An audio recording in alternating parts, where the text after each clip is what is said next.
পরিবারের মধ্যে মেয়েরা বিয়ের পরে পরিবারে অশান্তি তৈরি করে তিনটা কারণে। জবান বন্ধ নাই, জোরে বলেন। মেয়েরা অশান্তি তৈরি করে কয় কারণে? মা বোন যারা পর্দার অন্তরালে শুনতেছেন, দুইটা কারণ যদি ওই মা বোনের ভালো লাগবে, কিন্তু একটা কারণ আমার মা বোনদের তত ভালো লাগবে না। আমি আপনাদেরকে পুঙ্খানুপুঙ্খানু বোঝানোর চেষ্টা করতেছি। এক নাম্বার কারণ, একটা মহিলা সংসারের মধ্যে অশান্তি তৈরি করে তখন যখন তার স্বামী তার চোখের সামনে অন্য কোনো নারীর প্রশংসা করে, যখন তার স্বামী অন্য কোনো নারীকে নিয়ে তার চোখের সামনে কথা বলে, যখন তার স্বামী মোবাইল বলেন বিভিন্ন আদান প্রদানের মাধ্যমে বলেন অন্য কোনো নারীদের সঙ্গে অপসম্পর্ক তৈরি করে, এটার কারণে একটা মহিলা তার পরিবারের মধ্যে অশান্তি তৈরি করে। কারণ একটা মহিলা কখনো চায় না তার স্বামীর ভাগটা অন্য কাউকে দিতে। একটা মহিলা কখনো চায় না তার স্বামীর ভাগটা অন্য কোনো মানুষের সঙ্গে অংশীদার করতে। এজন্য মহিলারা চায় না তার স্বামীটা অন্য কোনো নারীর সঙ্গে কথা বলুক। দেখবেন মনোযোগ দিয়ে শুনলে এই আলোচনার দ্বারা আপনি অনেক উপকৃত হবেন। কিন্তু আপনার বউ আপনারে কেমনে ভালোবাসবে, কেমনে মোহাব্বত করবে, আপনার বউ আপনার সঙ্গে কেমনে সুসম্পর্ক রাখবে? আপনি আপনার স্ত্রীর কাছে যখন যান, আপনার মুখের মধ্যে সিগারেট আর বিড়ির দুর্গন্ধ, বউ যে আপনার লাঠি দিয়ে খাট থেকে ফালাইয়া দেন, এটা আপনার সৌভাগ্য।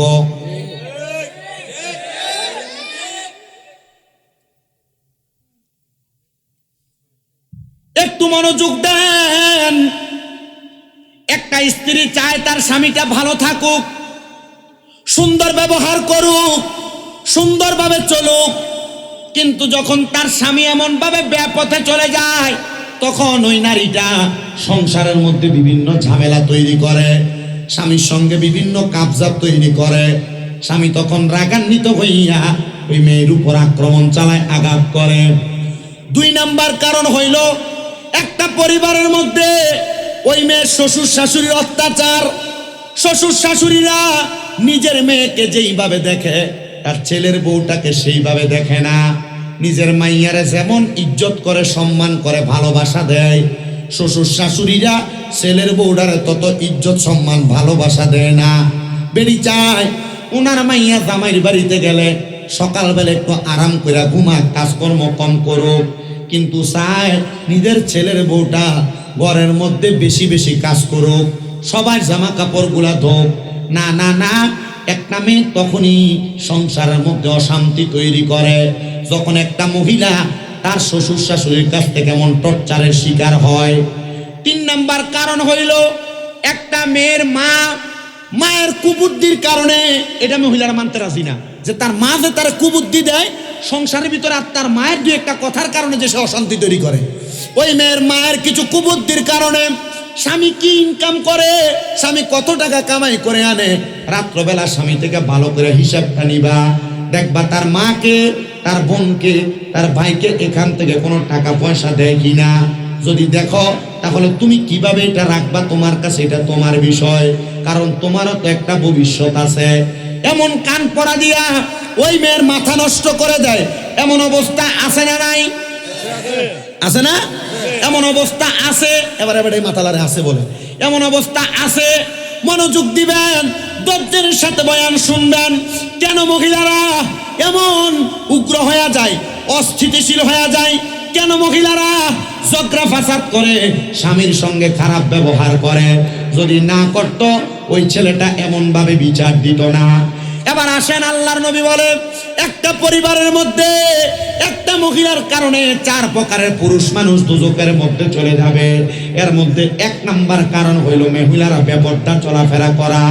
যেই মহিলারা বেপরদা চলাফেরা করে, উগ্রভাবে মসজিদে, মার্কেটে, দোকানে, বাজার হাটের মধ্যে চলাফেরা করে, অথবা অনেক মহিলাদেরকে দেখবেন গার্মেন্টসে, অফিস আদালতে চাকরি করে, এগুলা করার কারণে সে তার নিজের ইনকাম দিয়ে সংসার চালানোর কারণে সে মনে করে আমার স্বামীর আবার কিসের পাওয়ার, আমি আমার টাকা দিয়ে সংসার চালাই, আমার কথার উপরে কোনো কথা চলবে না।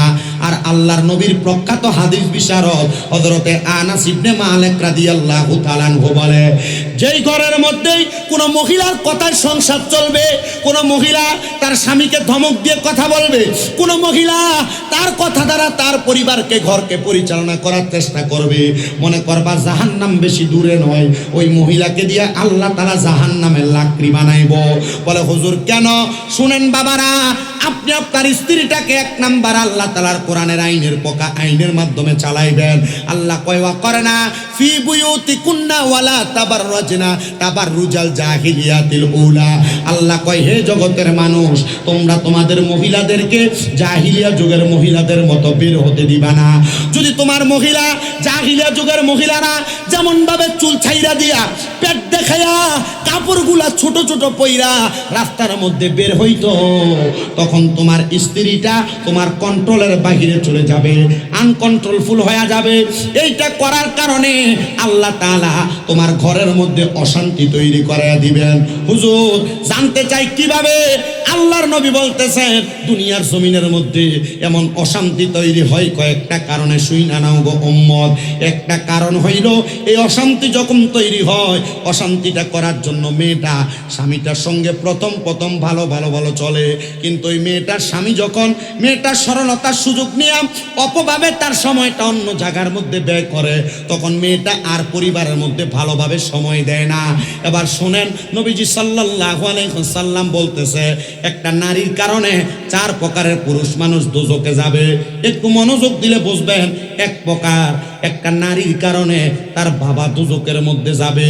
ইয়া রাসূলুল্লাহ, ইয়া হাবিবাল্লাহ, কেন একটা নারীর কারণে তার বাবা দোজখের মধ্যে যাবে? বলে হুজুর কেন?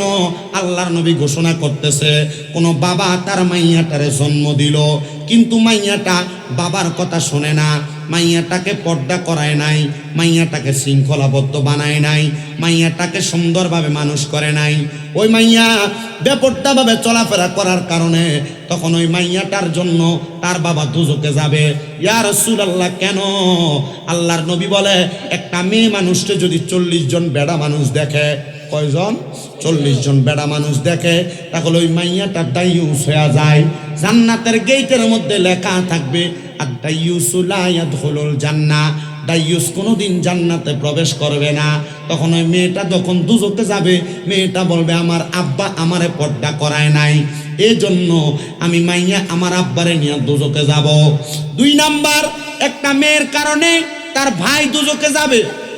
আপনাদের যাদের বোন আছে আপনারা মনোযোগ দিয়া শোনেন মুসলমান, আপনার বোনকে যদি আপনারা পর্দা না করান, আপনি পর্দা করাইবেন দূরের কথা, আপনার মোটর সাইকেলের পেছনে করে লইয়া আপনি আপনার বোনকে ঘুরান, আপনার বোন চুল ছাইরা দিয়া স্কুলে যায়, আপনার বোন এলাকার কারোর বিয়ার মধ্যে যে কাপড় পরা নাচে, না না না, এমন বেপর্দা আপনি আপনার বোনকে করানোর কারণে মাইয়া সাক্ষী দিব আল্লাহ আমার ভাইটা আমারে পর্দা করায় নাই, এজন্য আমি মাইয়া বেপর্দা, আমি একা যাব না, আমার ভাইকে নিয়ে দোজখে যাব। 3 নাম্বার, এখানে আপনারা যারা আছেন, আপনারা কোনো না কোনো মহিলার স্বামী আছেন, এই স্বামী যারা আছেন আপনারা আপনাদের বউদের কারণে দোজখে যাবেন। এটার 1 নাম্বার কারণ হইল আপনার বউটা পর্দা না করা, আপনার স্ত্রী পর্দা না করা, এই বেপর্দা চলাফেরা করার কারণে আপনার স্ত্রীটা আল্লাহ তাআলার কাছে সাক্ষী দিবে, আল্লাহ আমার স্বামী আমারে পর্দা করায় নাই, আমার স্বামীটা আমাকে বেপর্দা ঘুরাইছে, আল্লাহ আমার স্বামীটার জন্য আমি ভালোভাবে পর্দা করতে পারি নাই। তখন বলবে আমার স্বামীকে ছাড়া আমি দোজখে যাব না, তখন আপনার বউ আপনার নিয়ে দোজখে যাবে। এবার মুসলমান, এখানে আমরা যারা আছি কোনো না কোনো মায়ের সন্তান, আপনি আপনার মায়ের কারণে দোজখে যাবেন। বলে হুজুর কারণ কি? আপনার মাকে আপনি পর্দা করান না, আপনার মাকে আপনি বেপর্দা রাখেন, আপনার মা এলাকার বিভিন্ন পুরুষের সামনে যায় ঘুরে, আপনার মা মুখটা ঢাকনা না দিয়া কেমন জানি এলোমেলো জামা কাপড় পইরা রাস্তার মধ্যে ঘোরাফেরা করে। আল্লাহর কসম, আপনি যদি আপনার মারে পর্দা না করান, তাহলে আপনি আপনার মায়ের কারণে দোজখের মধ্যে যাবেন। তো আসেন কোন কথায় ছিলাম? কথা হচ্ছে মহিলারা সংসারে অশান্তি তৈরি করে, অশান্তির কারণ হইল 1 নাম্বার কারণ আপনার স্ত্রী সর্বপ্রথম ইসলামিক শিক্ষায় শিক্ষিত না হওয়া। যদি ইসলামিক শিক্ষায় শিক্ষিত হইতো, ওই স্ত্রী কখনো স্বামীর সঙ্গে গলা লাড়া দিয়ে কথা বলতো না, উঁচু গলায় কথা বলতো না। হে আমার বড় বহুল এলাকার পর্দার অন্তরালের মা বোনেরা, আপনারা যারা স্বামীর সঙ্গে উঁচা গলায় কথা বলেন, শ্বশুর শাশুড়িকে ধমক দিয়ে কথা বলেন, এ সোশ্যাল মিডিয়ার মাধ্যমে দেখনেওয়ালা দেশ বিদেশের ভাই বাবারা, মা বোনেরা, আপনারা মনোযোগ দিয়ে শুনবেন গো আমার মা বোনেরা। আপনারা যদি আপনাদের স্বামীর সঙ্গে, আপনাদের স্বামীর সঙ্গে, শ্বশুর শাশুড়ির সঙ্গে, পরিবারের কারোর সঙ্গে ধমক দিয়ে একটু অপব্যবহার করেন, আল্লাহর কসম এই সাংসারিক অশান্তি তৈরি করার কারণে আল্লাহ তাআলা আপনাদের জন্য শাস্তি নির্ধারণ করেছে, আযাবুন শাদীদ, যন্ত্রণাদায়ক শাস্তি। এমন শাস্তি দিবে কোন মহিলা যদি তার স্বামীর ইনকাম কম হওয়ার কারণে ওই মহিলা তার কসমেটিক, তার জামা কাপড়, তার বিভিন্ন ভালো ভালো প্রসাধনের জন্য জামাইকে প্রেসার ক্রিয়েট করে, আল্লাহর নবী রাহমাতুল লিল আলামিন নবী বলে ওই মহিলা জান্নাতি হুরদের সম্মাননা পাবে, ওই মহিলা জান্নাতি হুরদের সম্মান পাবে, ইজ্জত পাবে, যেই মহিলা তার স্বামীর প্রতি সদাচরণ করবে। বর্তমান জামানায় এমন অনেক মহিলা আছে জামাইকে তুই করে ব্যবহার করে, নাই?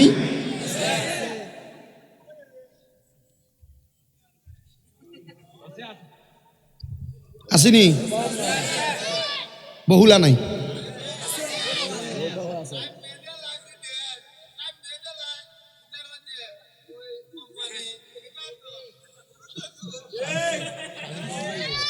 অন আছে। আমি আমার আর দেখছুননি, নতুন নতুন না চাচা তো রসিক মানুষ, দেখুন না নি ফান খাইতো, ফান আসিনি আব্বা, ফান আসিনি মুখে। এই মাহফিল কমিটির এটা আসিস রে, একটা ফান দেও, ওয়াজ ওটা কামে লাগবো নি, এটা আপনার বাইনি মার হাবা। আপনাদের কষ্ট হচ্ছে, এটাও বাইনি আস্থা পরিবার আপনার তো গোষ্ঠী ওখানে দেখছেন, আল্লাহ তোমার কবুল করতো, আরো বংশ দিত তোমার।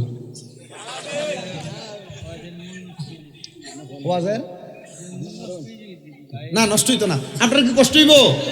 আমি যদি এই ওয়াজে থাকি অসুবিধা হবে না তো? জিকির প্রয়োজন আবার করে দিয়ে দাম ইনশাআল্লাহ। রাজি আছেন? আল্লাহ যেন কবুল করে, কোন আমিন।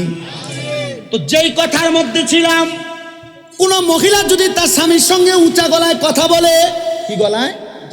উঁচা গলায় কথা বলে, তাহলে ওই মহিলা তার স্বামীর জান্নাতি হুরদের খেদমত পাবে না। আল্লাহর নবী রাহমাতুল লিল আলামিন নবী আমার ঘোষণা করে, হে আমার জগতের মহিলার দলেরা, অন্ধকার কবরে যাওয়ার পরে একজন মহিলাকে আল্লাহ তাআলা কত সম্মানিত করবে, কত মর্যাদাবান বানাবে, শুনে নাও। ইয়া রাসূলুল্লাহ, ইয়া হাবিবাল্লাহ, নবী গো আপনার কাছে জানতে চাই কত সম্মানিত করবে।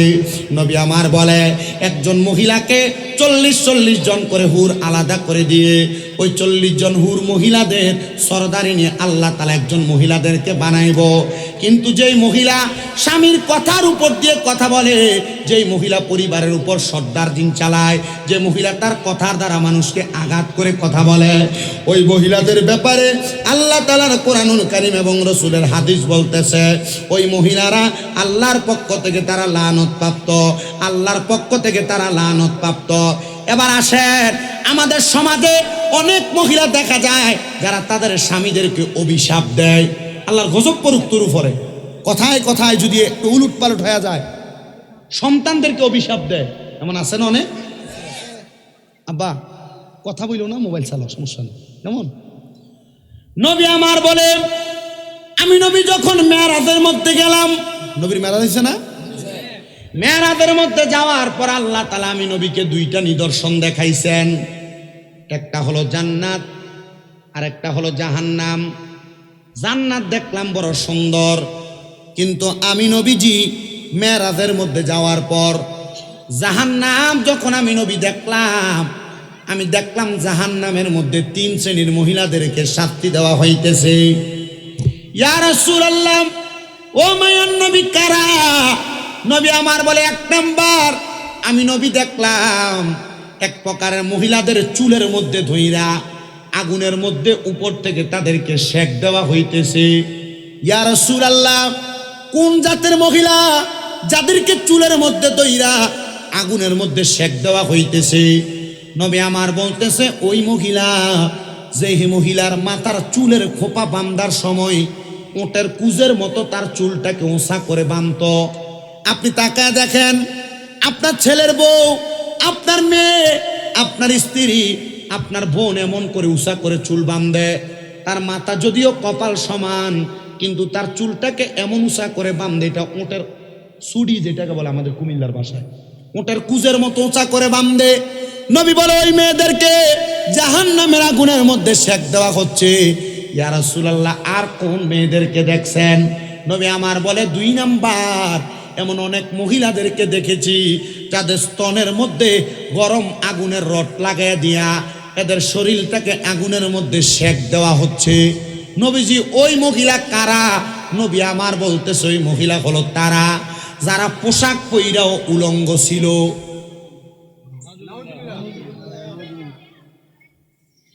পোশাক পইরা উলঙ্গ কি? আপনার পরিবারে অনেক মা বোনেরা যারা বোরকা পরে, এদের বোরকার স্টাইলটা একটু আলাদা ধরনের। সে বোরকা পরলে যেমন তারে দেখা যায়, উলঙ্গ থাকলে ঠিক তারে তেমন দেখা যাইতো।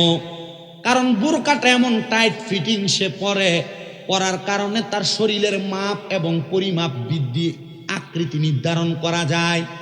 আর বর্তমান জামানা যেই বোকরা বাজারে বিক্রি করে, বোকরা যদিও ঢোলা ঢিলা হয়, কিন্তু টেইলার দোকানে নিয়ে বোকরাটারে মা বোন চিপায়। আর যেইটা চিপায় এটা বোকরা না, বোরকা যেইটা, এটা দ্বারা শরীরের আকৃতি নির্ধারণ করা যাবে না।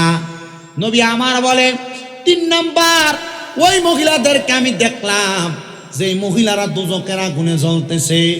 ওই মহিলাদের জিহ্বাটার মধ্যে আগুনের রড লাগায় দিয়া আল্লাহ তাআলা আগুনের মধ্যে ফেরেশতার মাধ্যমে সেক দিতেছে। ওই মহিলাগুলো তারা যারা তাদের মুখের শব্দ দ্বারা তাদের সন্তানকে, তাদের স্বামীকে লানত প্রদান করেছে। এমন মহিলা যারা দুনিয়ার জমিনে তাদের জবান দ্বারা স্বামীর সঙ্গে বাজে ব্যবহার করেছে। কিন্তু ওই মহিলা যদি জানতো স্বামী কোনো ধমক দেওয়ার কারণে, এই ধমকটাকে ধৈর্য নিয়ে শোনার কারণে আমার আল্লাহ তাআলা ওই মহিলাকে কত বড় পুরস্কার দান করবে, তাহলে ওই মহিলা কোনোদিন স্বামী একবার ধমক দেওয়ার পর উল্টে আর ধমকের কথার উত্তর দিত না। নবীজির আরেকটা হাদিস শরীফ পড়লাম, নবীজি জানাইতেছে এমন অনেক মহিলাকে আমি দেখলাম আল্লাহ তাআলার দোজকের আগুনের মধ্যে পুরাইতেছে, যারা দুনিয়ার জমিনের মধ্যে চলাফেরা করত, কিন্তু তারা কখনো তাদের স্বামীর আদেশ মানতে চাইতো না। নবীজি কেন? বলে মহিলারা যখন তাদের স্বামীর আদেশ মানে না, না মানার কারণে ওই মহিলাটা তার চলাফেরার পথের গতিসীমা পরিবর্তন করে ফেলে। ওই স্বামীর আদেশ না মানার কারণে মহিলাটা তার চলার গতিসীমা পরিবর্তন করে। যখন স্বামী 2টা কথা বললে মহিলা একটা কথা রাখার চেষ্টা করে না। ও আমার বড় বহুল এলাকার পর্দার অন্তরালের মা বোনেরা, আপনারা আপনাদের মেয়েদেরকে এমন ভাবে বানান যেন আপনার মেয়েটা স্বামীর বাড়িতে যাওয়ার পরে আপনার মেয়েটার জন্য কোনো বিচার স্বামীর বাড়ি থেকে না আসে। আপনার মেয়েটাকে আপনি এমন ভাবে বানান, আপনার মেয়েটা স্বামীর বাড়িতে যাওয়ার পরে আপনি মার সঙ্গে যেমন আচরণ করে, শ্বশুর শাশুড়ির সঙ্গে যেন এমন আচরণ করে। আর মা বোন যারা পর্দার আড়ালে শুনছেন, স্বামীর অবাধ্য হইতেছেন, আপনার স্বামী আপনার অবাধ্যতা মাইনা নিয়া কষ্টেও সংসার করে যাইতেছে, কারণ ছাড়তেও পারে না। কাবিন হয়েছে 5 লাখ টাকা, যদি সাইরা দেয় 5 লাখ টাকা দেওয়ার মতো মুরুদ বেড়ার নাই।